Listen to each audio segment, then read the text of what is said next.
Hello everyone, I hope you're all having a wonderful, magical, incredible day. So today's going to be my December reading wrap up. As I usually do it, I will leave all the timestamps down below and I will start with the comics, manga, and graphic novels, and you can skip to the books if you want just that instead. The first book is Chainsaw Man. This is manga by Tatsuki Fujimoto. I was subscribed to the subscription box called Manga Spice Cafe before I started my whole zero waste journey, and this was one of the books, so it was like a new release. So this one follows this guy who has a chainsaw dog, and in the beginning of the story they kind of like submerge, but the whole like driven plot of this book is that our main character is super obsessed with like seeing boobs. That's it. And oh my god, did it piss me off. Like, it was to the point where I thought it was a parody. Like, it was hilarious because it was so dumb, and I gave it 2 stars because like I think it was supposed to be serious. And maybe I just didn't get it, but like I definitely laughed out loud at some points, but I don't think I'm supposed to. So I'm just like a bit confused about my thoughts on this. It was strange, to say the least, but I guess I enjoyed it in a weird sort of way, but it was just like so sexist. I've just had a really bad experience with manga lately, so if you have some like diverse, crazy, amazing manga, leave them down below so I can actually read some good manga and like not this sexist shit that I just keep picking up all the time. Then I picked up this short little thing. This is Grey Legs by Dina Norland. So Dina Norland is a Norwegian illustrator and I follow her on YouTube for many years now, and I really want to read her graphic novel The Snowcat Prince, but it's not available yet, so I bought her other like little small graphic novel. It is so beautifully illustrated, like it's just gorgeous, like all the illustrations. Where are you, illustrations? Like, it's sort of about this girl. She lives in this garden with her mother with all these birds, and then there is this big scary bird that she finds one day and she like decides to kill it, and then there's like several repercussions. It's sort of about keeping the natural balance within your environment and that you shouldn't disturb it, and I really like the message. I found it a bit brutal, to be honest, as someone who really likes birds, but it's like a children's book, and it's definitely written like a children's book. Like, you can see just text is really big, and it's not even like a graphic novel, it's just downright a children's book. But I really liked it. Colors are beautiful, story's beautiful, and I cannot wait to pick up The Snowcat Prince whenever she decides to release it again. Then I picked up probably the worst book I've read in a while. This is Who Says Warriors Can't Be Babes? Why do I read this stuff? I think because I bought the Manga Spice box, I felt like I had to read it. I think I'm just gonna give the books away because I can't anymore. This is about this warrior woman who is obsessed with this guy that she's in love with, this guy. And he just like sees her as a warrior and not as like a romantic partner. And she does everything to change herself so that he will love her. And like, it's this whole thing where like, oh, she's too butch, she's too much muscle. She's just like, and it is, oh my god. I wrote this review on Goodreads where I just like shredded this book. Oh my gosh, I just read it to you. I've never read a book that's so offensive to women. It made me disgusted with myself that I was consuming such problematic content. And the worst part is that I think it was supposed to be progressive.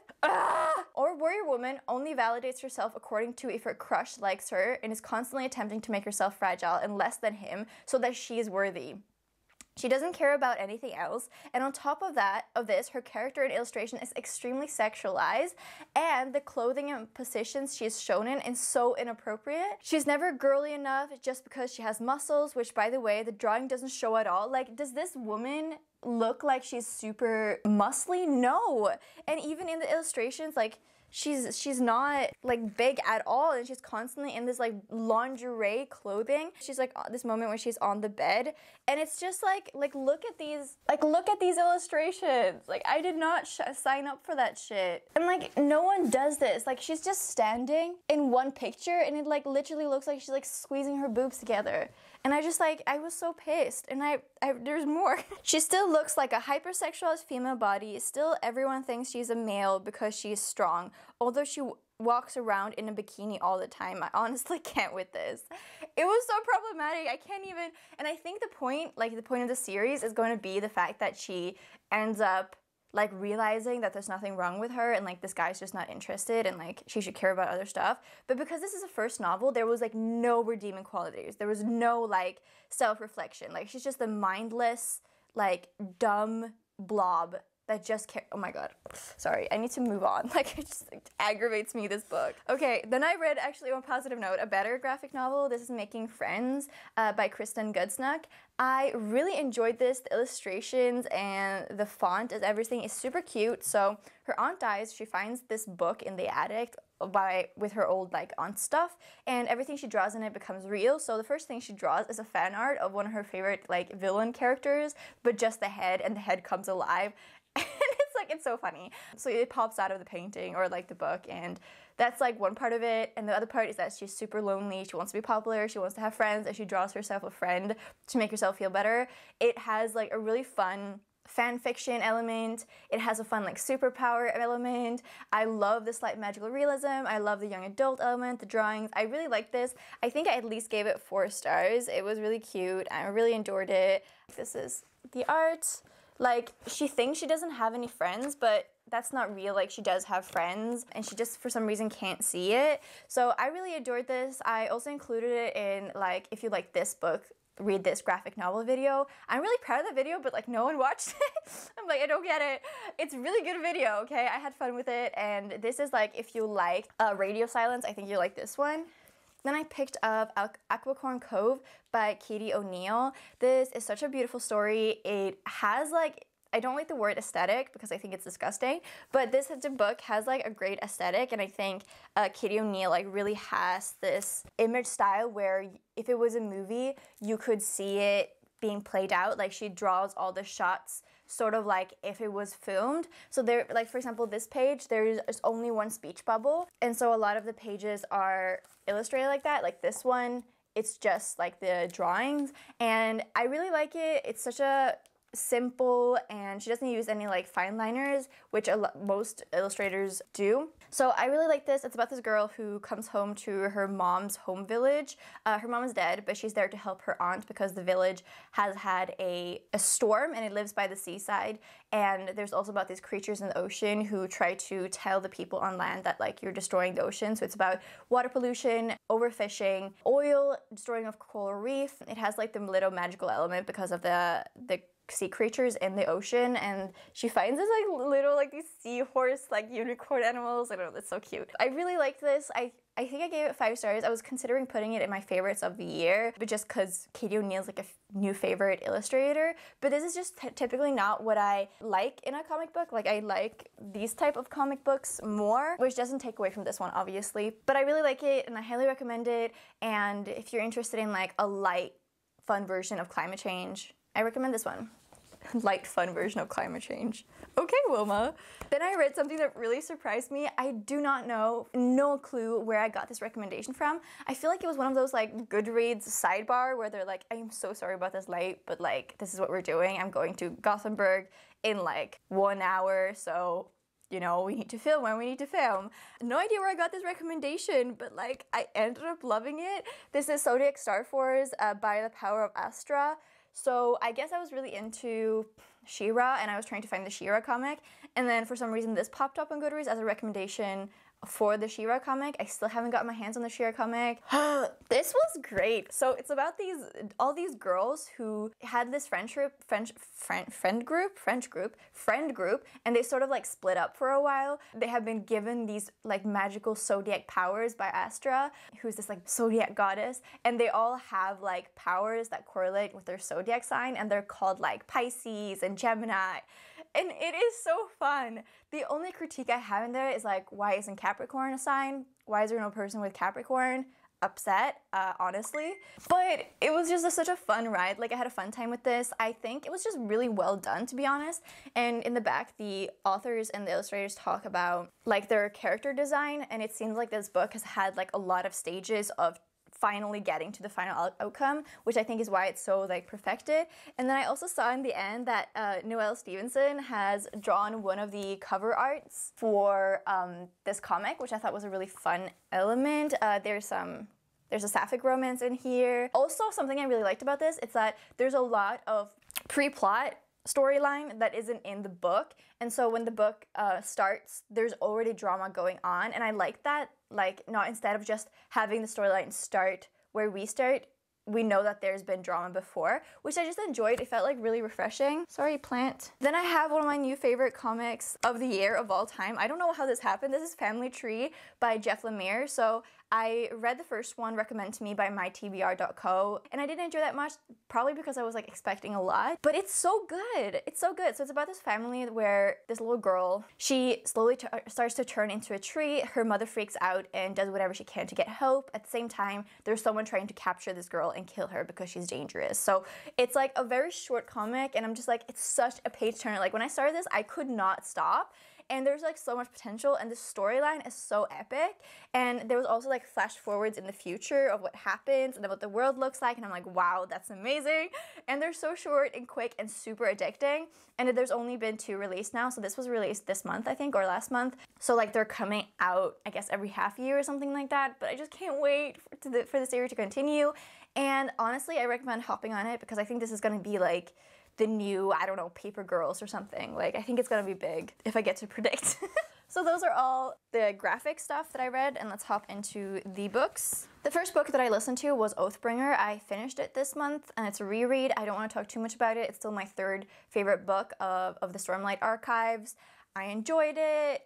I'm glad I read it. I'm sort of sick of the Stormlight Archives, and I'm going to get to Rhythm of War probably in like February. Then I picked up Earthlings by Sayaka Murata, which is the book club book for the Bias Breaker readathon that I participated in the beginning of December. I really love this book. I mean, guess love is a hard word. I felt conflicted, but it was just like a fun time. Like it's such a weird, it's like written in a lighthearted way, but it deals with like such heavy, dark topics that it's just like it takes you by storm. And this cover is so cute, and you start reading it and you just don't understand why it's so dark, and you're like, I didn't sign up for this. It takes place in Japan, and you're following our main character who, in the beginning of the book, it's her childhood, and then it significantly jumps to when she's closer to 30 and she's married and she has an asexual relationship with her husband. I liked it because I feel like it's a huge commentary on capitalism, serving the system, and that you're just there to like produce babies and serve other people with your life in a way, and society, and if you don't fit in, like you're not really worth that much. So she does whatever she can to try to fit in. There's like trigger warnings for like sexual assault, homicide, cannibalism, incest, I guess you could say. Just like a lot of weird stuff goes on in this book. And I enjoyed the live show that I participated in. It felt like it was like a different perspective on the book. Then I picked up The Death of Vivek Oji by Kweke Emezi. So, oh my god, love this book. It's such a simple story, and it follows everything that happened up to the point where Vivek Oji died. It's like everything from the childhood of Vivek Oji to the end kind of reveals his death. It's about the relationship that he had with his cousin. His mother, I feel like, is a very big part of it, and how all these different relationships formed him and how it made him feel like he couldn't be himself. And I like the friend group. I felt like the setting was very vivid. I really felt like I was in Nigeria. I thought it was beautiful. It made me feel something throughout the whole thing, but then at the end I just broke and cried and cried and cried, and I didn't expect it. I got so emotional. I think you just have to read the book to see what I'm talking about, because I feel like the book is actually special, but the way it made me feel was special. I hope that makes sense. My little vlog project started with me reading short novellas, so let's quickly go through that. I read Akadi by David Hutchinson. This is a small SFF novella that I picked up secondhand, and it's just about this guy who has become president. He doesn't want to become president, and his story and the end is like a little plot twisty. It's short, it was fun. I think it was trying too hard, and I gave it 3 stars. It was an average read. And then I picked up The Sound for the Wild Built by Becky Chambers. This is an arc that I got, and I think the book is going to be released in July. I love this book. It follows our main character Dex, who is a garden monk, but they want to become a tea monk, and so they just change careers and they travel the country, and Dex is just such a relatable and cute and amazing character. And in this world there's like robots and there's humans, and robots live in nature and humans don't really. And I just love the relationship between Dex and this robot that they meet, and I loved just the world. I love how safe Becky Chambers makes me feel, and yeah, it makes me feel really safe and home and comforted. And I think I was reading a little bit like darker, harsher topics, and I really needed to read something like this. Like, it's almost written like a YA, but it's not. And I just love seeing, you know, a binary character as our main character. Adored that. So look out for this release. I think it's gonna be a fun time. After that, I picked up The Descendants of Monsters by Yu Yang. This is the third book in the Tensorit quartet. I gave it 3 stars. I think the format was really clever but also strange, and it took me a while to get into it, but this volume is told from all these different like letters and diary entries and interrogations and all that, so you kind of get this information about our main characters from a third person perspective, and then from the things that they write. So it's like sort of a weird dynamic, but I ended up liking it more than usual, and I will definitely pick up the last book in the month of January just to get it over with, which sounds bad, but it's just really short. Then I picked up The Murder Bot. First one, All Systems Red by Martha Wells. It's about a robot who has hacked themselves and has feelings, but it doesn't want people to know that it has feelings and can think for itself, and it watches loads of like soap operas and dramas and TV. It gets integrated into this crew and this mission that it actually ends up liking. So I think that was fun. I like Martha Wells' writing. I think she's like a experienced writer, and I think you can tell in the text. I enjoyed it. It was fun. People say this is funny. I don't think it's funny. I think it's just an enjoyable ride. Ooh, and then I finally finished this book, The Latitudes of Longing by Shubhangi Swarup. This was an interesting book. This is the only book I think I've ever not rated because I have such incredible mixed feelings about it. It's such a weird story where you follow multiple perspectives and there is no plot. It never ends. It's so slow. And it took me so long to read it, and I really had to push my way through it. But the whole book is written in this like amazingly beautiful, payment to nature kind of type of way. I can open on any page and pick a paragraph, and I can tell you, like, I can read it to you and you're gonna think it's amazing. A larval silence preceded the dawn. It is a deliberate pause, a reflection filled with hope and anxiety. Hidden among the clutch and hiss, the croak and chatter outside the window are songs of the extinct. The epic of evolution, told by bards long gone. Oh, to abandon the labyrinth shell and shed old skin, to be naked and vulnerable, free to swim, sprint, and fly without inhibition, to vanish without a trace, only to reappear as a mating call, the way the sun sets in the west and rises in the east. Can their stories and songs be heard by the living? They wonder. Do they acknowledge their legacy in the fossils? This book is just so incredibly beautifully written, and I don't understand how the author can write so beautifully. Like, it's just such a talent and amazing to just read. Like, that was just a random part, and the whole book is like that. So if you want a book that's just like reading poetry and you have time to like take it slow and just enjoy it for what it is, I do recommend this book. But there's no point to the book. There's no plot to the book. It's using these characters to tell a greater story about nature and the planet and land. I really like the different settings. You follow someone who's in the Andaman Islands, Burma, I guess into Pakistan as well, and then in the Arctic. So I thought that was like it was interesting, but it's also like not really like I didn't really enjoy it at all. But it's still like I have so much respect for this, and it was just so much about nature and the love for nature, and that we're so small and insignificant but also important.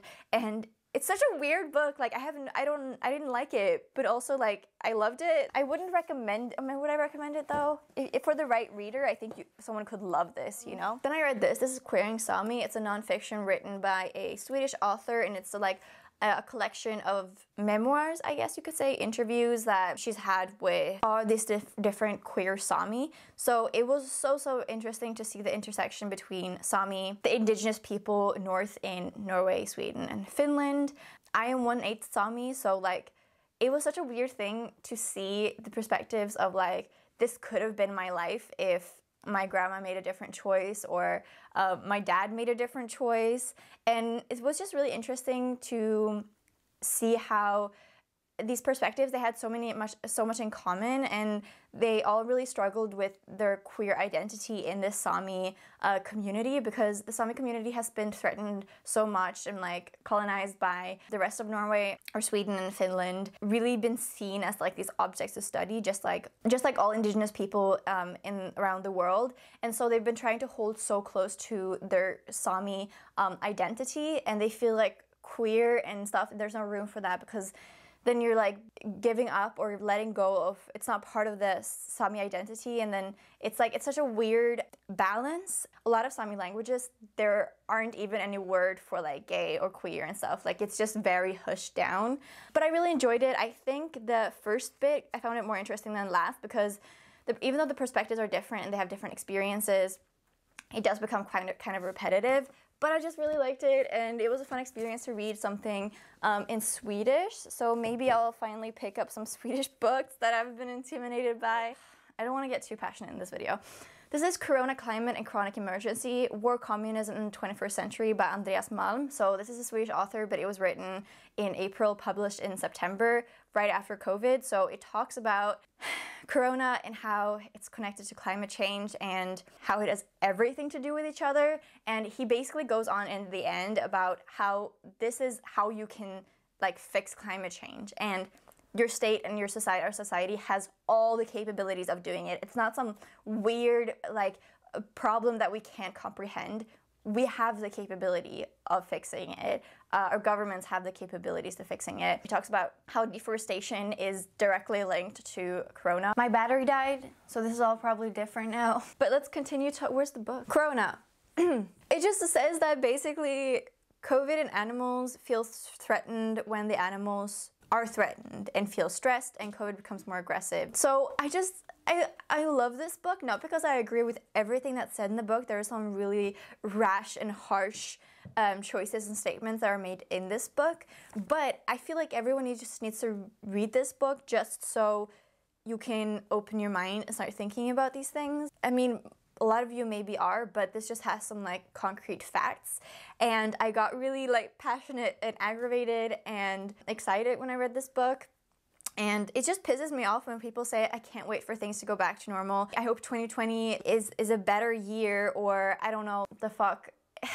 And like, of course we all hope that, but you know that business as usual, or you going back to the way things were, is gonna mean that oil companies are gonna start drilling for oil again. It's gonna mean that all these things that were paused and has heavily improved the like progress, why do I always say progress over the climate change? Has heavily like stalled a lot of the things that we are contributing to when it comes to climate change. And it's just like, people don't talk about that enough. I know you want your life back. I know you want these things, but I feel like we can't go back to normal unless we've solved the issues, so that when COVID is gone, we don't go back to normal, because normal's not good.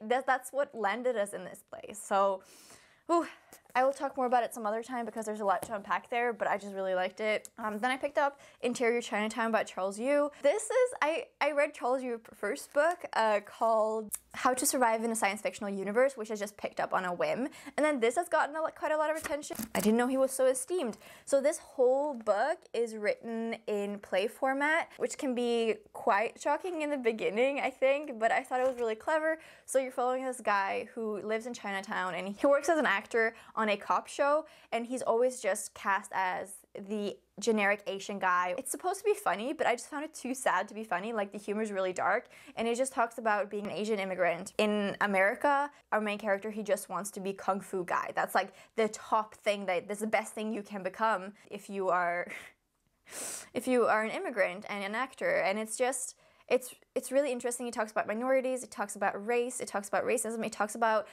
these prejudiced notions that we have about each other, unpacking these stereotypes.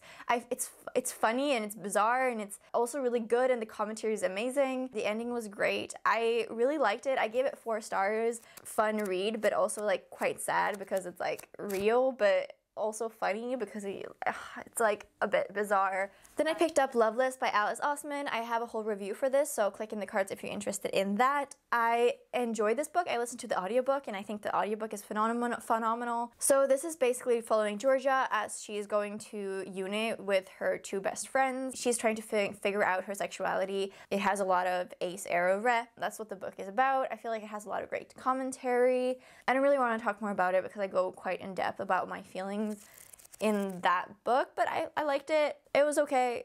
I think the audiobook is better than the book itself.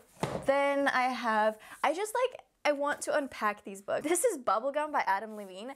why did I pick this up? Like, the cover attracted me, and it's like a 700-page book, and I hate myself.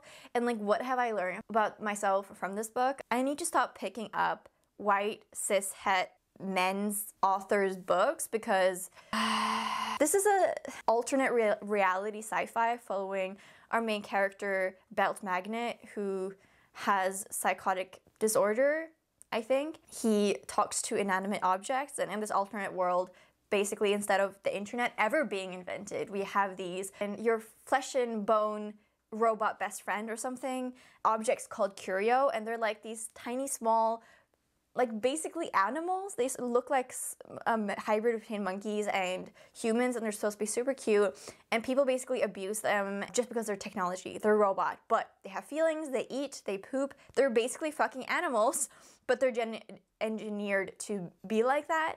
And it was just like a great commentary on how our mind works with torture and how we see inanimate objects and animals, and I found that really interesting. I love that commentary, and I wish it would have been delved more into that stuff. It has some really great parts. The whole book is written like one big ramble about whatever the fuck. Like, there's 5 pages on like the history of fisting, and I'm like, I did not need to know that or read that, and it was just like a lot in that way. But there's some really problematic stuff. It's fat shaming, fat phobia. It's so offensive to disabled people. It uses the R word a lot, and not in like a redeeming way, like regular people use it all the time. It uses autism as an insult. It is so problematic. I can't even like get started.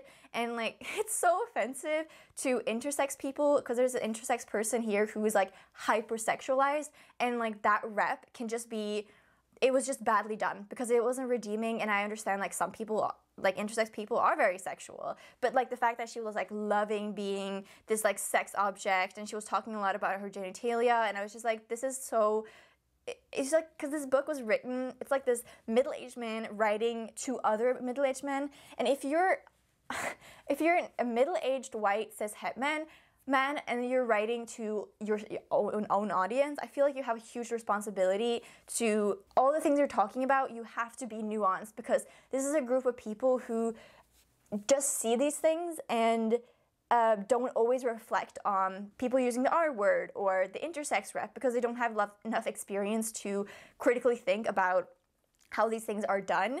And I just felt like that was like such a flop. Why would you need to have this intersex character?